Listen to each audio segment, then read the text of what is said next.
એ તો સૌ જાણે છે કે સ્વસ્થ શરીર માટે પ્રાપ્ત ઊંઘ ખૂબ જરૂરી છે અને તાજેતરના એક અભ્યાસ મુજબ રાત્રે 10થી 11 વાગ્યાની વચ્ચે સૂવાથી હૃદયરોગનું જોખમ પણ ઓછું થાય છે.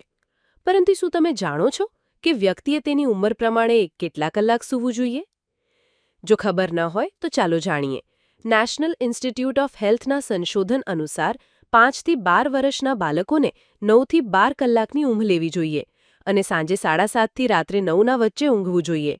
તેમજ ટીનેજર્સને રાત્રે 10:30થી 11:30ના વચ્ચે ઊંઘવું જોઈએ અને 8થી 10 કલાકની ઊંઘ જરૂરી છે.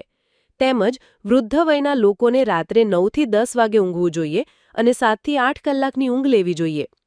ઊંઘનો સમય શરીરના કુદરતી લય સાથે મેળ ખાય છે અને સ્વાસ્થ્યમાં સુધારો કરે છે. ઊંઘનો યોગ્ય સમય અને કલાકો સ્વાસ્થ્ય માટે ખૂબ જ મહત્વપૂર્ણ છે. તો તમારી ઉંમર પ્રમાણે ઊંઘ લો અને સ્વાસ્થ્યને સ્વસ્થ રાખો.